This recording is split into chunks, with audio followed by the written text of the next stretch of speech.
Thanks for being here, attendees. You're at Income Summit, Webinar 2. We appreciate you being here. We have Andy Robertson from CSSCS and Capital Indemnity Group here. Also, Derek Easdon from DMI, our very own annuity specialist. He's a annuity VP for us, and looking forward to this one. So I'm going to have Derek cover what we're going to talk about here in a second. But first off, I just wanted to remind everybody here that the reason why Andy's on is that he is on a daily basis working with retirement planning professionals like yourselves around the country to understand the needs of, the elements of Social Security and retirement income planning that can make a difference, dramatic difference in the lives of your clients. And things have dramatically changed over the years.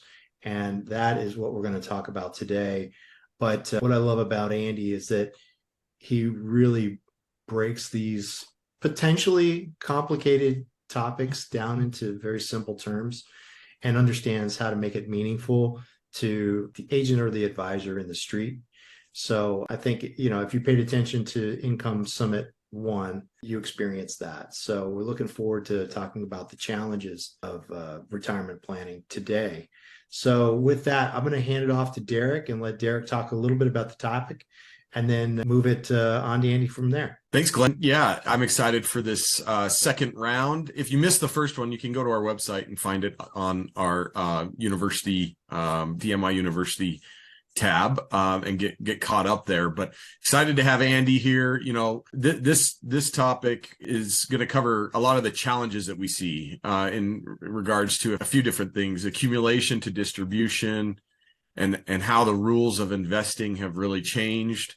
The basics of retirement income planning, behavioral finance, and asset evaporation, income investing.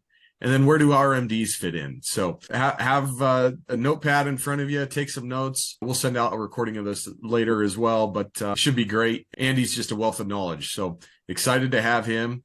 And with that, I'll kick it over to you, Andy. Great, Derek. Thanks, Glenn. Thanks, Maureen. Thanks, everybody, for joining here this morning, or I guess we're afternoon now on the East Coast.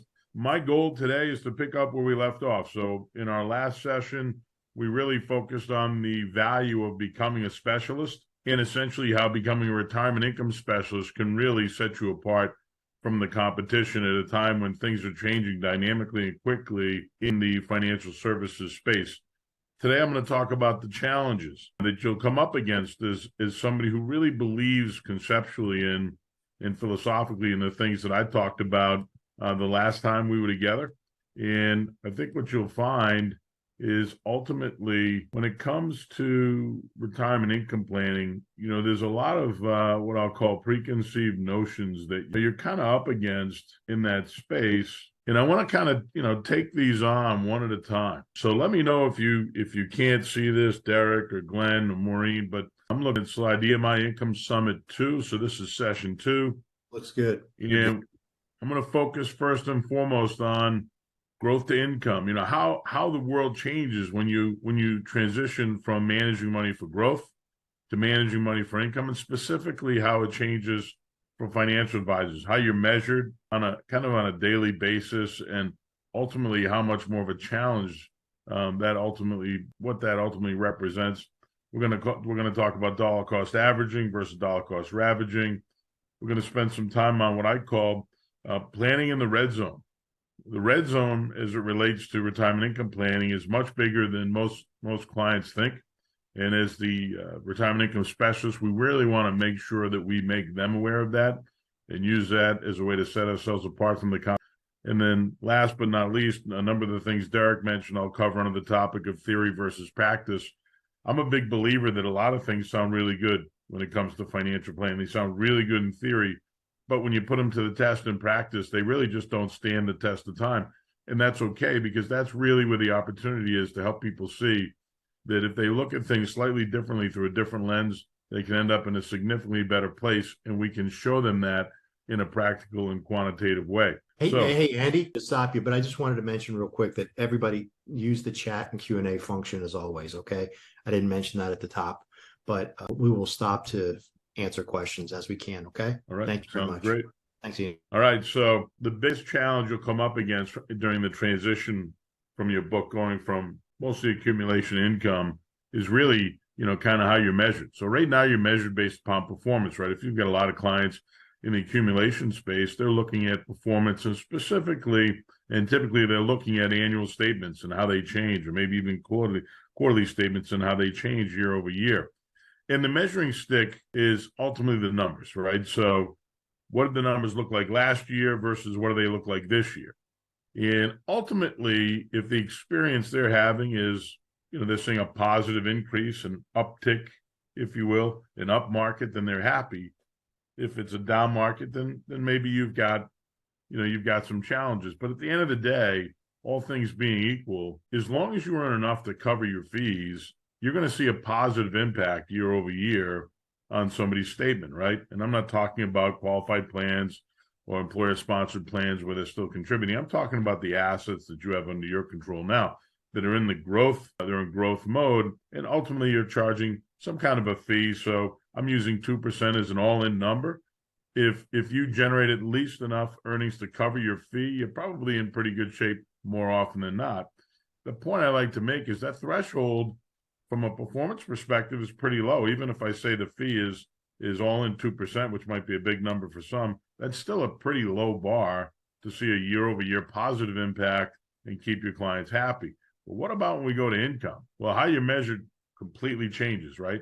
Now it's no longer about the year-over-year account value, but it's about the monthly check. And they want the monthly check, just like every other check they've ever collected, to go up over time, right? They need it to combat inflation and do it successfully. So the question is, what do you need to earn from a performance perspective now, once they go from accumulation to income, to deliver what they want and keep them happy? And again, what they want is increasing income. Well, let's look at it. I mean, there's a number of added kind of factors here. First and foremost, what's the net income that you require from a percentage basis? So I'm just throwing around some numbers. But let's say in their mind, they've heard about this 4% rule. We talked about that last time. We're going to talk about it a little bit more today. But let's say in their mind, they're thinking, well, I want 4%. Well, what do I have to earn on top of the 4 to net 4%, right? Because all of the income coming out of these assets that I manage, these retirement assets, is fully taxable, right? And then ultimately, what are my fees? And then all in, what might this represent? So let's say they want to put 4 in their pocket, and we're assuming a 33% effective tax rate, which is high, but I'm pulling these numbers from a Forbes article. Gross income that you'd have to withdraw to net 4, they're saying is 6. But then you got to add the fees on top of it, that's 2. So the maximum impact in this case to the portfolio every year is going to be year 1, 8%. So the point I'm making is, how does that impact and how does that change your job? Well, let's think about it. In order for them to see positive increase in the one measuring stick they now have, the check, the bar moved from 2% to 8%. So your job, just by throwing the switch from income to growth, went from 2% to 8%, and ultimately your job just became 4 times harder, right? And all you did is take all those assets they've been accumulating, you've been managing all this time for the purposes of income, and convert it to exactly what it was intended for, which was to deliver income. And now your job is going to become 4 times harder. There's a reason when money managers are polled and asked, which would you prefer to manage, money for growth or money for income? Hands down, it's money for growth. Managing money for the purposes of income is a much bigger challenge, is a much bigger job. And in the volatile markets that we've seen now here over these last couple of decades, this job has become less forgiving and less interesting than it ever was before. But that's the reality. So if you want to be a specialist, make sure you know what you're up for, what you're up against, I guess is really what I should say. Your job is going to become 4 times harder overnight. So that's the challenge. So it's okay. You want to become a retirement income specialist, and you heard in the last session why we think that's an important and valuable idea to you, your practice, to your clients. But recognize the challenge is, especially if you don't look at things a little differently than you have before, the job could become 4 times harder overnight. So, of course, the first challenge, as you know, and you've seen a million different ways from different organizations, is this concept of the sequence of returns, right?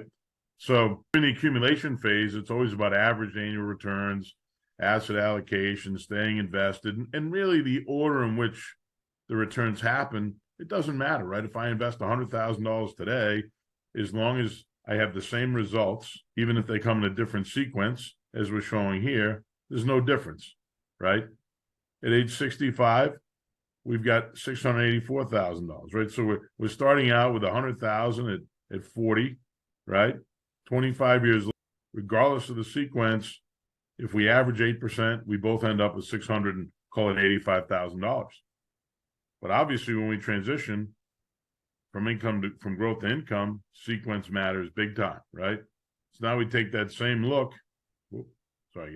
We take that same look and look how fast the sequence on the left is out of money, right? So you guys know this story. It's a huge difference.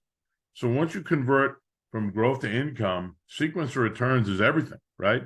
And obviously we're trying to use allocation and other things to try and manage that. But at the end of the day, sequence in many instances is all that matters. Now, one of the fundamental misunderstandings about the sequence of returns from a client perspective is this isn't a topic they address until they're ready to retire. But the reality is this is a topic that can affect them long before they get to retirement. And as a retirement income specialist, you want to make sure that you're bringing this to the surface early enough to manage it before it becomes a problem. And this is one of those perfect examples of how you can set yourself apart from the competition. So ultimately, what we're up against when we're managing money for income versus growth is the risk of dollar cost ravaging. So of course, your clients, whether they know it or not, have benefited immensely from the value of dollar cost averaging through their employer-sponsored plans. What they're not familiar with, and they won't be until they typically start to take money from their portfolio, is the risk of dollar cost ravaging. And as you know, dollar cost ravaging is simply dollar cost averaging in reverse, right? So I've got a couple of definitions here that they kind of spell it out, but you all know what I'm talking about. During the dollar cost averaging phase, if we systematically invest the same fixed amount of money every time we invest, when prices are down, we buy more units. When prices are up, we buy fewer. We average down our overall average cost per unit and increase our probability of having the opportunity to sell on a per unit basis for more than we paid. But dollar cost ravaging is just the opposite. I'm systematically divesting a fixed amount regardless of market performance. And when the market's down, I've got to sell more units to deliver the same amount of cash flow to my client each month as I did when the markets are up. The issue ultimately is if we're in the capital markets, we're dealing with a finite number of units. And as more and more of those units are liquidated, the pressure from a performance perspective on the remaining units becomes unmanageable, unachievable, and ultimately those units start to be powered much faster than anybody ever expected, and we experienced dollar cost ravaging. Dollar cost ravaging is the single biggest risk that people who manage money for income will face. It's the single biggest risk to retirees who build retirement income plans totally dependent on an asset allocation approach, which is what we spent a lot of time talking about last time. Now, from my experience, one of the ultimate reasons for this lack of understanding is the way we go about kind of calculating different things. So the first thing I just want to make sure, and I bring this to your attention because if you're going to be in this space, you want to be able to talk about this very effectively with the people you're talking to. But the arithmetic of loss is a really important thing for people to understand, right? So simply put, if the market's down 5% in any given year during the accumulation phase, to get back to even the next year, what do I need to earn? 5.3%. So, that's not unmanageable. The market's down 10%, which has been down routinely 10% in any given year throughout its history. We have to earn 11.1% the very next year to get back to even. Again, this is assuming we're not adding anything to the portfolio, right? We're not getting matching. This is just dollars that are in growth mode, that are exposed to market fluctuation, and we're looking to see a positive impact on the statement year over year. So if I'm down 5, I need 5.3 the next year. Kind of an equal and opposite reaction effectively will get me where I want to go. Now, the deeper the losses become, the larger we have to earn, the more we have to earn the next year to get back to even. I'm sure you're all familiar with this story. What nobody thinks about is dynamically how this changes once we add income into the mix, right? So if I'm down 5% during the accumulation phase, I simply have to earn 5.3% the next year, and I'm back to even. But what about if I add income to this? Well, what happens is I'm down 5, and then I take another 5 for income, and I'm talking about between fees and the withdrawal. Then the next year, I need an 11.1 just to get back to even. So a -5 now requires an 11.1% return the next year. And just to see how this goes, and a -10 becomes a -15, so I need 7.6, and -15 becomes a -20, I need 25.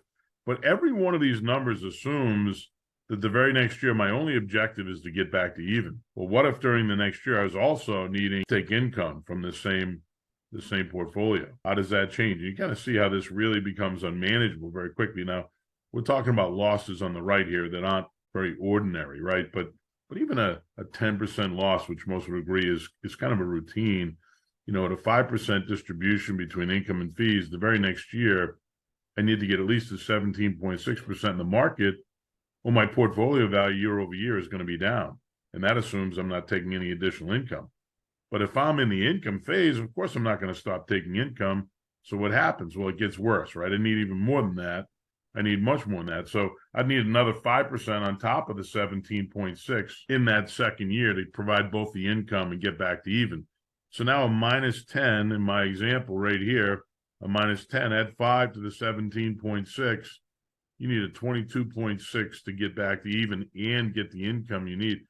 It just completely changes the performance numbers that you have to earn. Never mind when you add into the mix the fact that a capital markets portfolio is going to be dealing with a fixed number of units, and that adds another dimension to the math and makes it really unmanageable very quickly.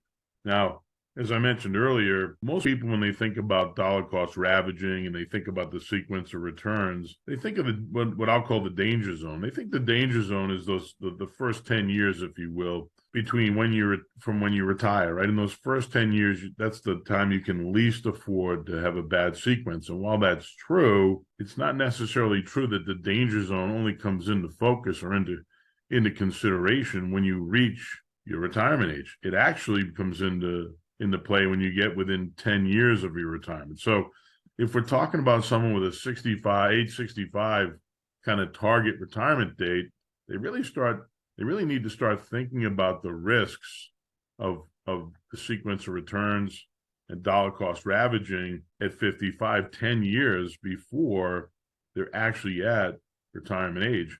So it's not that the danger zone isn't from 65 to 75, but it needs to be a part of your focus and your planning beginning at 55. And the reason is simple. We call this the planning red zone. The reason is simple, and that is, if your clients, like most people, when you retire, right, obviously the rules of investing change, like we talked about. The time horizon that you're dealing with is no longer what I'll call a moving target, right? It's now a finite amount of time, 10 years in my example. The market, in spite of what we all say, doesn't always go up over time, right? There are times it doesn't go up, and we need to make sure that we're not exposed to that period of time, that unmanageable period of time, because we never know what's going to happen in that lead up to retirement.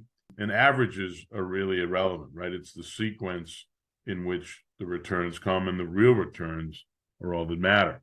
But think about it this way. If my goal is to have $1 million by the time I'm 65 in retirement assets, and I average 8% as a growth rate, at age 25, I need to start saving $300 a month. And as long as I earn 8%, like clockwork, I'll achieve my objective by 65. If I wait till 35, it's 700, 40, it's 1,050, 45, 1,700, and so on. So all of a sudden, obviously the challenge of accumulating $1 million becomes a lot larger the longer you wait. Well, we all knew that. We've all learned that from the beginning of time in this business. But here's the other part that people need to understand, and why the red zone really comes into focus beginning 10 years prior to retirement. If you look at this chart, which I kind of stole from Nerd's Eye View, but I thought he did a really nice job kind of laying this out. Contributions to annual increases in account value, investment growth versus new cash flow contributions. If you think about it, in the early stages, right, when you first start saving, let's say, age 25, the amount of your year-over-year increase on your annual statement that's attributable to what you contribute is really the bulk early on, right? Because the amount of capital you have invested is so small. But as you add more and more capital to that retirement plan, then the amount of year-over-year growth that's attributable to market performance becomes greater and greater. So the blue represents the amount of your year-over-year growth attributable to contributions.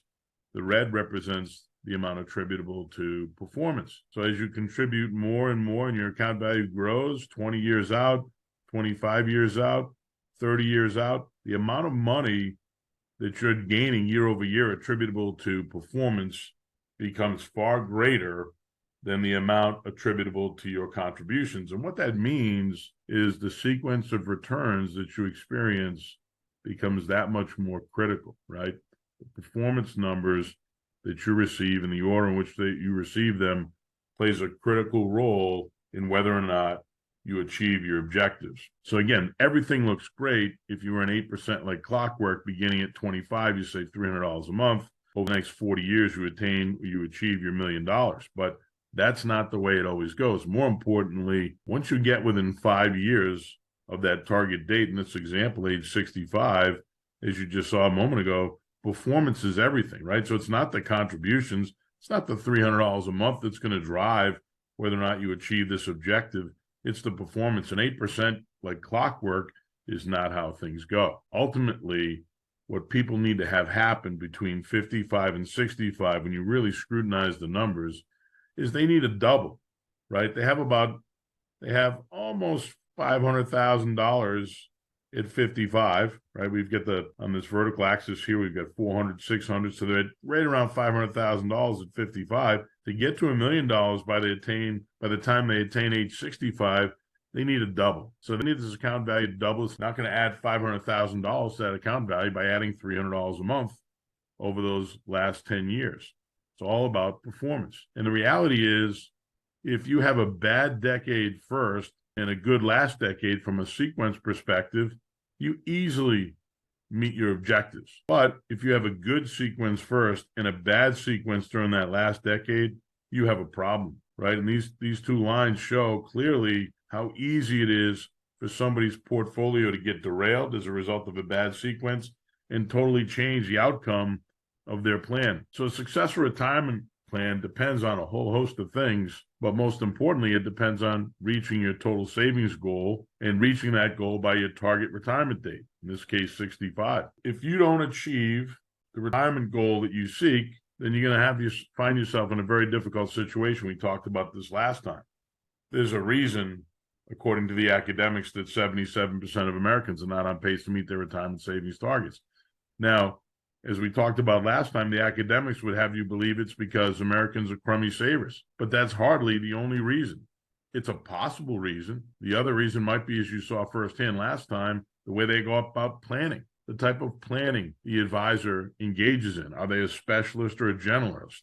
Do they leverage all the tools in the retirement planning toolbox or just some of them? But certainly a specialist can overcome a lot of deficiencies from a savings perspective that a generalist cannot. But the other piece of this, again, that's always important to remember, right, is market performance, and specifically the order in which that market performance ultimately comes down. So the retirement date risk comes down to how you perform in that last decade. And do you get the sequence of returns you need to overcome the fact that achieving your objective is almost exclusively dependent on market performance those last 10 years. So again, I share this with you just to point out that the planning red zone doesn't begin at 65, it begins at 55. So if you're committed to becoming a retirement income specialist, this is the first message you need to deliver, and you need to start talking to people about retirement income planning at 55, even if the assets, under lock and key in some kind of employer-sponsored plan that you can't get access to prior to separating service or reaching 59 and a half. You can at least start to have the conversation and make them aware of the things they need to start managing on their own with your assistance beginning at 55.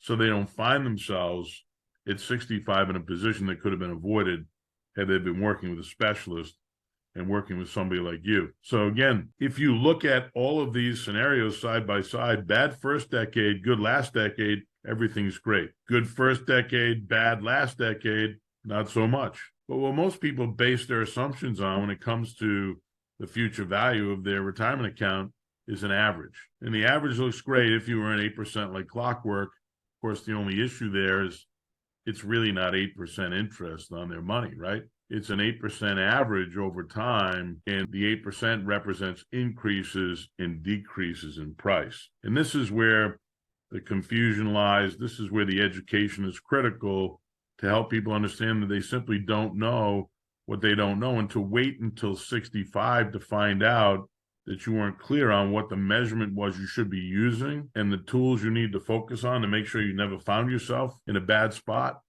needed to be addressed 10 years earlier at age 55. But ultimately, you've all seen this, the measurement that most, a lot of calculators, a lot of pieces that I've seen written, a lot of one-off tools, they use the arithmetic mean when they talk about averages. And the arithmetic mean is the average of a set of numerical values calculated by adding them together and dividing the number of terms in the set, right? So if you have 20 years, take the beginning value, take the ending value, divide it by the number of years, and what would it earn? This is what you'd have to earn over that period of time to get to that same number. So earlier we said if you had $100,000, you'd end up with $864,000 if you earned 8% like clockwork, right? And I showed that to you earlier in the sequence returns piece. But that's not how performance comes in the capital markets. We focus on what's known as compound annual growth rate, which is similar to the geometric mean, but it's really about determining what we call the hypothetical constant interest rate that would be required for compound interest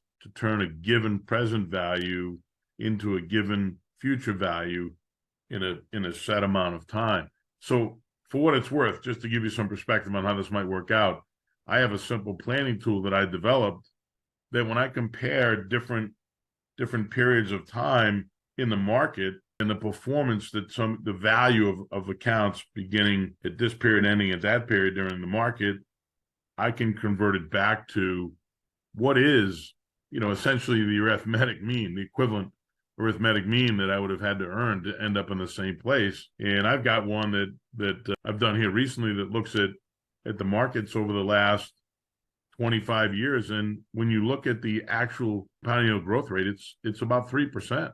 So even though you see significant numbers, like more recently here in the market, those numbers, if you use those as an average, they overstate the actual experience, right? Because it's not representative of what happens when you have a variable or a volatile price in the performance number, right? Because we're dealing with a fixed number of units that the interest rate measure is not a measure of interest on principal, but a reflection of change in price.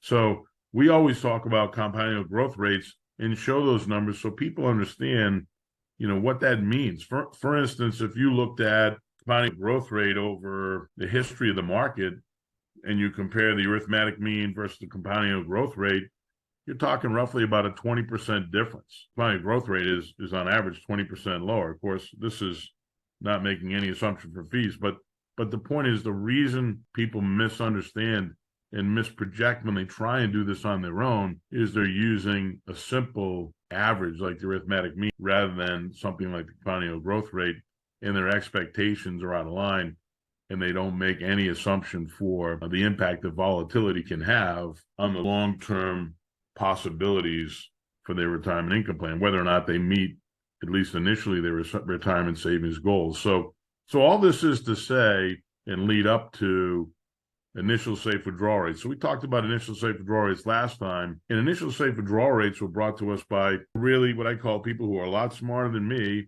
Here's the paper that I talk about a lot, Low Bond Yields and Safe Portfolio Withdrawal Rates, written by David Blanchett, Michael Fink, Wade Pfau. I think Blanchett now is a PhD. These guys are all far smarter than me or any of the people that I've ever worked with on the planning side, and they really dig into the numbers. Now, this paper that they wrote built on the Bengen 4% initial safe withdrawal rate that we talked about last time. But initial safe withdrawal rates were introduced to us as an industry by people like this group here to give us some guardrails to understand what is it we could safely and initially take from a portfolio and minimize the likelihood that our client would wake up penniless during the time frame they needed their plan to last. And also, understanding what they wanted the probability of success to be. Some people are great risk takers and they say, well, I'll roll the dice, and I'm okay if it's 50-50. If the plan lasts 30 years and there's only a 50-50 chance it'll last 30 years, I'm okay with that. Well, their initial safe withdrawal rate is going to be a lot higher than the typical person who says, no, I want to know, over the balance of my lifetime and my spouse's lifetime, 25, 30, 35 years, that there's a 90 or 95% chance that we'll be successful and a very small chance will fail. And that's where most people land. But ultimately, initial safe withdrawal rates were created because of all the things that I just mentioned, all these challenges that people can't process, they're unfamiliar with, and ultimately they draw themselves right into these difficult situations because they can't process, understand, or apply the right methodology for determining what do I need to save and what can I take. So initial safe withdrawal rates are a great tool to understand how much you can take, as I said, but you can also use them, as I did in the last session, to back into how much capital it requires for a plan to be successful. And before you ever make a decision about when and how you're going to take money from somebody's portfolio, determine whether or not that plan of when you're going to take, how you're going to take, and how much you're going to take is actually sustainable over time. So they gave us this matrix here within their paper at the bottom that tells us, based upon the portfolio construct, the time frame in question, which is the horizontal axis, and the desired probability of success, how much you can take and meet your objectives. So if I have a 30-year time horizon, bottom left corner here, using a 60-40 portfolio, I have a 30-year time horizon, and I want a 95% probability of success, the initial safe withdrawal rate is 2.4%. That's what they recommend. Now, a couple of things, just reminders. One, the Bengen study, when it came out in I believe it was 94, introduced us to the concept of the 4% safe max. That was a gross number. It made no assumption for fees. It also sought to achieve an 80% probability over 30 years. My experience is the only people who are okay with an 80% probability rather than a 90+% probability are financial advisors. Clients don't want 80%. They don't want 85. They want 90, 95. More often than not, they want 99 or 100 if it's possible. But nevertheless, this 2.4% number is a number I referenced last time as an initial safe withdrawal rate, and that's a net in your pocket number over 30 years. Now, one of the things I highly recommend that you read this paper just so you get your bearings on kind of where we're at with the conversation of initial safe withdrawal rates. And I say where we're at as an industry, but people make assumptions like, well, the equity returns that they used in those Monte Carlo simulations, they must have been really conservative. Well, how about 9.77%? I wouldn't consider that conservative. Now, they wanted to account for, in this paper, the low bond yields that we had been experiencing for a long time. So at the time they wrote the paper, bond yields, I think, were under 2%. They made the assumption in every one of these simulations that the bond portion would begin at 2.5% as a yield and revert to the mean for intermediate bonds. The historical mean at the time was 5.5%. Well, if you go back, this paper was written and published, I believe, in 2013. If you go back, you would agree that those numbers are certainly not an overstatement or an understatement of what the fixed income market was doing during that time. The inflation assumption they used was dynamic, but it landed around 2.5%. And for the first time, an academic paper made an assumption for fees, and they assumed 100 basis points all in, which many could argue is an understatement of what fees have historically been, right? If you look at a lot of the research out there on a full service relationship where you're talking about under $1 million in assets, then that fee number could be 50 to 100% higher than the assumption they use in that paper. So the point in sharing all this with you is just to say initial safe withdrawal rates are something that we as an industry can use to figure out how much not only how much income is reasonable to take, but how much capital we can back into, how much capital it's going to require for a plan to achieve the success and the goals that the individual has. And that's what I did in our last call. Now, there are some variable assumptions as well. The portfolio construct, which I showed you, the time horizon, and the probability of success. But all of that is dialed in, and you can pick and choose the initial. Well, you can land on the initial safe withdrawal rate by picking and choosing the appropriate portfolio construct based upon a client's risk tolerance, the time horizon, and what the desired probability of success is. But at the end of the day, you can land on an initial safe withdrawal rate, again, not only to focus on, or not only to determine how much income the capital will actually provide, but how much capital you'll have to accumulate to meet your income objectives, right? You can reverse engineer a plan and figure out, okay, well, I don't know if I have enough, but I can find out exactly how much I need. So you'll remember in our last session, I talked about the earlies and the laters, and I used initial safe withdrawal rates to show that if they took Social Security benefits at full retirement age, in spite of the fact that they had accumulated $1.2 million, they needed 1.5. So they were underfunded by $300,000. Now, what I want you to be clear on is the methodology I utilized to determine that number. So a 9.7% historical equity return is a pretty fair assumption. A 2.5% fixed income with a reversion to 5.5 over the time frame that they chose is a real, and one could argue an inflated number over what we've historically seen since the turn of the century in the fixed income market. 1% in fees is reasonable, right? 2.5% inflation assumption is on point. So these numbers are not understated or overstated. These are real numbers based upon what I call a credible process that utilizes performance numbers and fee expectations that I think are in line with what we've been experiencing in the market over the last 20 or so years. Now, we also looked at what if they took benefits later? Could that change the outcome? And it did, and it changed it dramatically, right? We used the same exact process using that initial safe withdrawal rate, and we introduced bridge capital as part of this, but we're able to go from needing $1.5 million to just over $1 million to accomplish the client's objectives, which they needed $108,000 all in. They wanted it to last 30 years with a 90+% probability of success. And we delivered the plan not only on budget, but under budget. So they went from, in budget, again, you'll remember, I talk about budget being the capital they've been able to accumulate. They went from under budget or underfunded by $300,000 to overfunded by almost $185,000. That's a $485,000 swing in their favor. And we accomplished that not by getting lucky in the market, not having the right stocks, the right bonds, the right crypto, the right sequence, simply by leveraging one of the most dynamic tools in the toolbox, Social Security, a little bit differently. And we completely changed the outcome being the experience they're going to have in retirement. And then we talked about how could we make this better, right? And the way we could make it better was instead of using an asset allocation approach to deliver the remaining income need above and beyond what Social Security is going to provide, could we, instead of using an asset allocation approach, utilize something like a guaranteed lifetime income benefit rider? And the answer was yes. And not only was it yes, but between the bridge capital and the annuity, the total capital requirement using the optimized strategy fell to $648,046. So again, we went from needing $1.5 million to only needing $648,000, underfunded by $300,000 to overfunded by almost $552,000.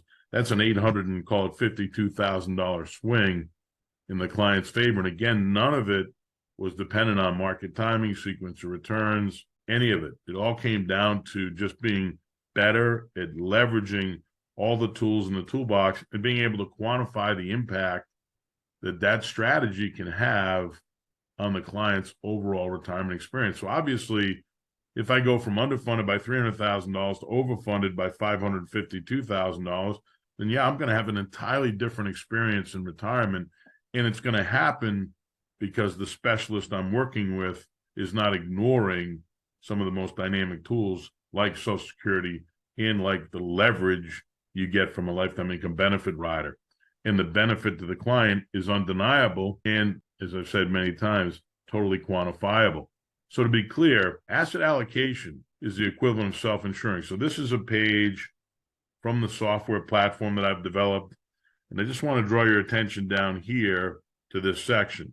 So you remember the earlies, if they took benefits at FRA, their income goal was $108,000. Social Security was going to deliver $72,000. and they need to deliver 36,000 using the assets that they have. Now, if they're going to receive $36,000 inflated by 2.5% over the next 30 years, the aggregate amount of income that plan would be expected to deliver was $1.58 million. The amount of capital using an initial safe withdrawal rate required to meet the plan objectives, $36,000 a year over the next 30 years, inflated by 2.5% per year with a 90+% probability of success, we need $1.5 million.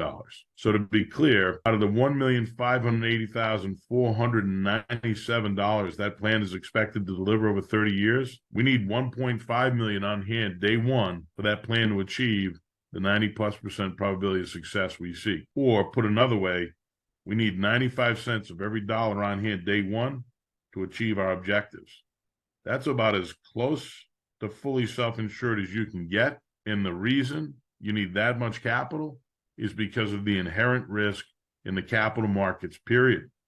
One could make an argument if your number one objective today was to just never run out of money, not that you have your cake and eat it too, and that you have a bunch left on the back end, but that you just never run out of money with interest rates going where they've gone recently, one could argue you'd be better putting this $1.5 million in cash and not exposing it to that underlying risk, right? Because that underlying risk represents a huge downside if we don't get the sequence we hope for. We have no way of knowing what that sequence will be. We can only hope that it's not a bad sequence, and we've shown you already, if it is, what the risks are and what the implications are. By the way, ironically, if you wait until 70, like we did with the laters, the income gap falls to 16,294 when Social Security begins. There's only 26.33 years left in the 30 years, and the aggregate amount of income the plan is expected to deliver over those 26.33 years is 596,911. But the software indicates, based upon the initial safe withdrawal rate we used, that you need almost 605. So you actually need $1 for every dollar the plan is expected to deliver in order to be in the position they want to be in, which is to have a 90+% likelihood the plan will succeed. Under the optimized plan, it's the same income gap as the alternative plan because we're waiting till 70. It's the same aggregate amount of income the plan is expected to deliver, but the premium for the performance-based annuity product that we chose was $237,955. The cost per income, $237,955 today, means it can deliver $596,911, just like the alternative plan, but it's 40 cents on the dollar. What does that mean for the client? Well, as we saw last time, we'll revisit today, it means they have options. Not only will their plan be fully funded, highly tax efficient, and automatically inflation adjusted, but we can know today exactly how much capital we have left to do better, more important planning with for the next generation. Now, what I find interesting, and I just thought it was important to share this with you, is in response to all the initial safe withdrawal rate work, especially the work done by people like Wade Pfau, who's very conservative, the industry came back with, well, you know what? You don't have to give up asset allocation as a retirement income planning strategy, notwithstanding the fact that asset allocation was never designed for income, like we talked about last time, right? Introduced by Harry Markowitz in 1952 as a growth strategy. We're now repackaging as an income strategy. How effective is it? You tell me. You have to have almost every dollar the plan is expected to deliver on hand day one to meet your plan objectives. I would say not very effective as leverage goes. So the industry says, well, you need to think about having this flexible spending strategy, right? This idea that you're going to convince your clients when the market doesn't do well, they should give themselves a pay cut so they can have more money later, right? If there's little inflation, then don't take a pay raise. And, you know, the timing of everything is interesting. I've heard about flexible spending strategies before this year, but they came back to the surface this year. Here's an article in CNBC. The Guardrails approach is a flexible retirement withdrawal strategy. Here's how it works. I don't know if you can see this, but the date of this, July 2023. And these are just a couple that I picked out. Charles Schwab, Beyond the 4% Rule. How much can you spend in retirement? February 2023. And even Morningstar gets in on the act this year and reminds everybody, when it comes to retirement spending, flexibility pays. April 14th, 2023. Interesting, huh? Interesting that the year after the market does something we hoped it wouldn't do in retirement, we're now revisiting this idea that the solution to your now bigger problem as a retiree is that you need to take a pay cut. So I talked about last time how the burden of delivering retirement income was transitioned off the employer and onto the employee. And now we see firsthand last year the impact that a significant market decline can have on those that retired in any year, but especially those that retired in that year. And what do we respond with as an industry? Well, you need to give yourself a pay cut. Let me tell you about flexible spending in retirement. And I just find it amazing because the answer is when the market doesn't cooperate, you bear the burden. So you're already bearing the burden, right? We talked about last time how no one should be surprised that 40 some odd years after the introduction of the 401k plan, defined contribution plans, that the vast majority of Americans are underfunded. Well, that's not a surprise. Corporate America got out from under that burden because they made the case that they couldn't afford to pay it, even with the law of large numbers in their favor, right? And what was at risk was millions of jobs. So they transitioned the burden off the employee, off the employer and onto the employee. Here we are 40 years later, and we're talking about the fact that the vast majority of Americans are underfunded. No shock. Well, now the new approach, defined contribution plans, coupled with asset allocation, which never was intended as an income strategy to begin with, looks great when we use the right assumptions. But if the market doesn't cooperate, all of a sudden we have a problem. So the S&P loses more than 18% in 2022. Should retirees be worried? No. Let me tell you about flexible spending. They don't want to hear that. And it blows me away because I've been in this business for 33 years. And long before there was a flexible spending strategy, we learned about behavioral finance. We learned after that transition from defined benefit plans to defined contribution plans. And after that transition brought Wall Street to Main Street, we learned that the single biggest risk employees were facing in accumulating wealth for retirement was their own inability to manage their emotions in the face of market cycles, right? So this is one of many that you've seen out there, but the cycle of market emotions, right? Optimism, excitement, thrill, euphoria. This is the point of maximum financial risk, right? And then ultimately what happens, the market starts to go down. We're in denial, fear, desperation, panic, capitulation, despondency. And ultimately, this is the last point in time you should be selling. And this is the last time you should be buying. What do employees do? They won't buy till everything's up 25%, and they won't sell till it's down 25%. And they ultimately do the exact opposite of what they need to do from a behavioral perspective to get the results they want. And why? Well, I would argue it's because they didn't understand what the measure represented. When they saw a plus 25%, they thought that meant that investment earned 25% interest last year. And they were going to buy it now because they didn't want to miss out next year. They didn't know that the price per unit was up 25%. If they were thinking like a buyer, like a real estate buyer as an example that I used last time, they would never buy now, but they think like a saver. So they buy now, and then it's only when the market's down, 25% in my example, that they say, oh, that wasn't a reflection of interest. That was a reflection of price. But now they've lost their minds and they're scared to death and they sell. And ultimately, we learned as financial advisors, the one thing we had to do was protect our clients from themselves and help them manage poor behavioral finance. So these people who have the inability to buy and sell at the right time and hurt themselves, and in some instances catastrophically, we've all of a sudden decided because the market doesn't want to cooperate that they should be able to gladly accept a flexible spending strategy. Well, that's not the only way. And you saw last time how taking a different approach, an asset optimization approach over an asset allocation approach, can deliver a significantly better result. So I'll try and wrap it up here. Couple things to think about on top of everything else. Even for those people who are overfunded or become overfunded as a result of the planning strategy you employ, there's RMDs. Nobody thinks about it, but look at the distribution requirements on a percentage basis from RMDs. This is not inclusive of fees. So where dollar cost ravaging is the single biggest concern, whether they can identify it or name it, dollar cost ravaging is the single biggest risk that people are trying to avoid. And RMDs can actually be the catalyst for dollar cost ravaging, especially for those balances that we no longer need for income, but we're going to be forced to take as income because we leave the asset as it's currently constituted an income asset after building a fortified and fully funded plan. So it just doesn't stop there, right? we also have to recognize after the plan is built, funded, that the balance of the assets that we've been able to identify as not needed for income are still exposed to the risk of dollar cost ravaging because of the inevitable distribution requirements and the percentages those distribution requirements equate to, and then when you add fees on top of it, just how easily they could become catastrophic. So why do people do it? In spite of all we just talked about, why are people so committed to being in the market when it comes to retirement income planning? Income, the one thing that makes everything else possible, they're completely committed to staying in the markets and using an asset allocation approach. And the question is why? And my answer is simple: because they want to have their cake and they want to eat it too, and they actually think it's possible, right? So they can come into this like the earlies, they're underfunded by 25%, and they're going to continue moving forward with that plan they know unequivocally is underfunded.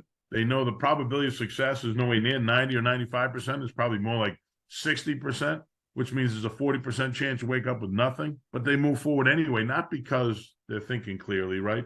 Because they don't understand that it's possible. It's possible that the market could perform in such a way that even in the face of income and fees, you not only make up for that 25% shortfall, but you provide the income throughout the lifetime, and you have 4 or 5 times what you started with 25 or 30 years from now. Is it possible? Yes, it's possible. Is it probable? No, it's not probable. It's not probable. And the fact of the matter is, we all know intuitively when we make important decisions in our lives, we should focus on probabilities, not possibilities. I think, as I said last time, if we focused on probabilities in every other decision we make in life, would never leave the house, right? But we know intuitively that it's highly improbable that when we walk out the house that we're going to get hit by lightning or get killed in a car accident. So we go about our business without worrying about those things. But when it comes to retirement income planning, those very things we ignore when it comes to making daily decisions in our lives, we embrace as if they're a reality, but they're not a reality. And at the end of the day, if the goal is to have your cake and eat it too, here is the comparison page from the Retirement Optimizer, and here's the Social Security optimization strategy. So not only do they have a significantly greater survivor benefit than the current plan, not only are they underfunded or overfunded by 500 and almost 52,000 versus underfunded, but look at the future value of that excess capital in 10, 20, and 30 years if we earn just 5% on that money. So if your goal is to have your cake and eat it too, then all the more reason why you want to work with a specialist who embraces asset optimization. The one pushback I'll hear from people is asset optimization and the strategy you're talking about. It's really complicated. It's not complicated. It's very simple. It's as simple as 1, 2, 3. Number one, figure out what the Social Security filing strategy is, and that's what the software is for. Number 2, fund the bridge capital. Number 3, invest in the annuity that's going to deliver the income you need for the least amount of capital at the stated age. That's it. 1, 2, 3, the plan is built. Asset allocation is complex. I throw this up for you because I'll tell you that if you make any assumptions about somebody's astuteness around their retirement income plan, you're missing an opportunity. We believe that we need to force every person we talk to answer these questions about their existing retirement income plan. The reality is they don't know the answers to these questions. And I remember when we put this together, my assistant typed it up for me and said, no one's going to know the answers to those questions. And my response was, exactly. So they think they have a plan, but this questionnaire forces them to recognize they have no plan. They have assets, but they have no plan. They cannot quantify how it is those assets are going to deliver their goals. And no financial advisor, in my estimation, takes the time until they're forced to elaborate on how their plan might actually come together. We do it every time. Asset allocation, we know exactly how much capital we'll need. Asset allocation versus asset optimization, pardon me. We know exactly how much capital we'll need to accumulate or commit today to meet that plan's objectives. And as a result, we know exactly how much we have left to live in retirement today and build a better, more fortified plan that takes care of more important things. Asset optimization, $852,000 swing in your client's favor, as you saw. In the end, we make the case, and I make the case to you today, that whether or not Americans are fully funded in retirement, once again, has far less to do, from my experience, with how much they've saved, and far more to do with who they work with and whether or not the person they're working with is a specialist. The next session, we're going to get into detail on what we can do to help you become a retirement income specialist. So with that, Glenn, I'll kick it back to you for any questions, but appreciate everybody investing the time today. Yeah, thank you very much, Andy. Hey, I just wanted to make one comment, that I'm thinking about. So this isn't just theoretical. You have agents that are running this program, and literally it's changing their lives. It's changing their clients' lives. If we think about people like Hayflick, I mean, I don't know how much we want to talk about this, but the reaction he gets from his clients compared to somebody that is having their clients experiencing dollar cost ravaging is magnitudes different, correct? And the trust that he's receiving from the clients, and the ongoing relationships, opportunities to do business with the children of his clients, and that kind of thing. So I don't know if you want to talk about that a little bit, and then maybe mention how people can get involved in the training that we have coming up, and how that could impact their business. Yeah, sure thing. So in Glenn mentions one of the advisors that we work with, Mike Hayflick, in Williamsville, New York. And you have an interview with him that you can probably share with the group if you'd like, where he talks a lot about this. But Mike is a great success story and the epitome of the value of becoming a specialist. When I met Mike in 2014, he had made a decision to go through a career change. He was a fifth grade school teacher. He was about 47 at the time. Decided to jump into this business, and he knew in order to be relevant in his market, he needed to be different. So he decided to become a retirement income specialist. He did a Google search. He thought day one he needed to be a Social Security guru on top of being a retirement income specialist. And he found us on Google when he was looking for a Social Security training. Ultimately, we worked closely together now for about 8 years. Mike, as of the end of last year, Mike had over $300 million in assets under management. And all he does to generate activity for himself is he does retirement income planning and retirement income workshops in his marketplace. And he's had tremendous success using the entire process that we built out and all the tools that we've created. So in many ways, Mike was a very easy person to work with because he had no preconceived notions.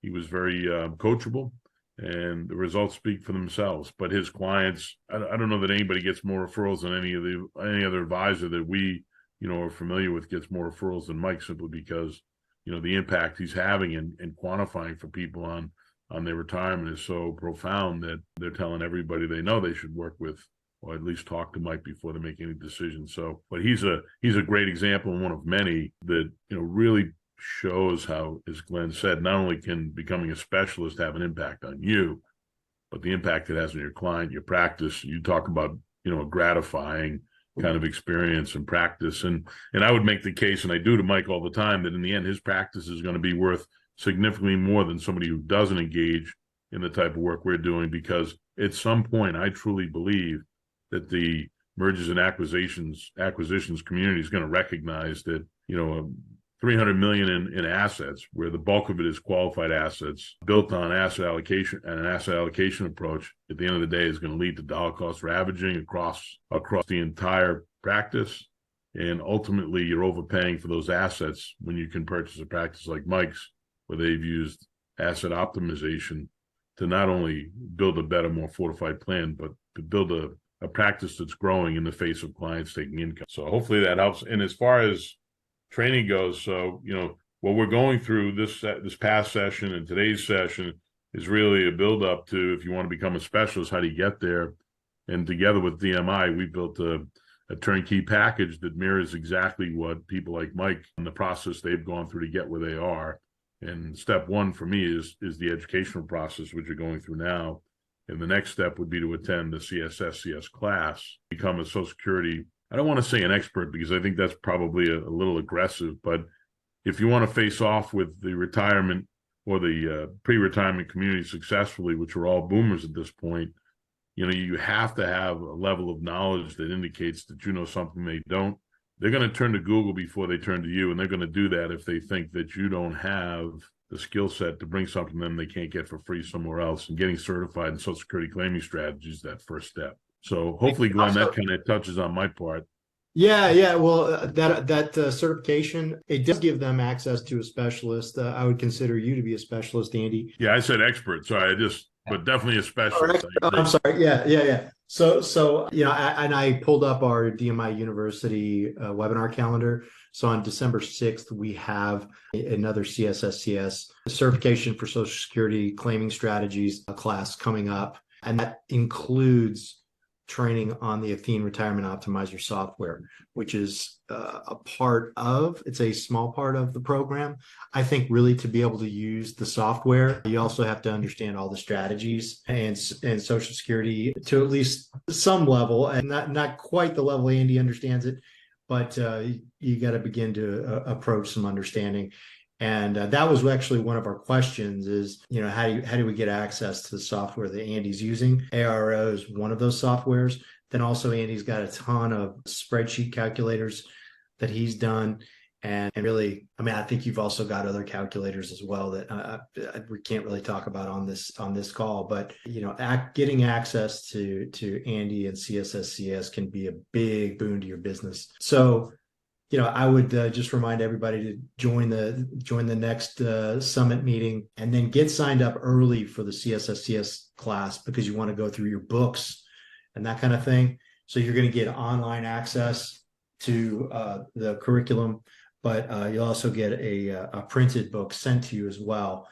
So it's good to get in as early as possible to prep for that. And then Derek, I thought maybe I'd ask you for some thoughts there. What did you think about today's discussion? Yeah, I thought this was again fantastic. A lot of the advisors I talk to, they're looking for a way to differentiate themselves from their competition. They're looking for a way to better assist and help their clients hit their goals and objectives. And in so doing, the more people they can do that for, the more referrals they'll get, and their business will flourish, right? And I think this is certainly, as we're seeing from these past two webinars, and the next one you'll see as well, that this is one of those tools that you'll want to definitely have available in your toolbox. It will allow you to be a specialist. It will allow you to help your clients and help you take your business to that next level. So I encourage you to contact me if you have any other questions, and we can get you going, get you signed up for the CSSCS course in early December. Thanks, Derek. Appreciate it. Andy, as always, man, it's a pleasure. I learned a little something new on every one of these. So thank you. And Maureen, thanks for being here to corral everybody.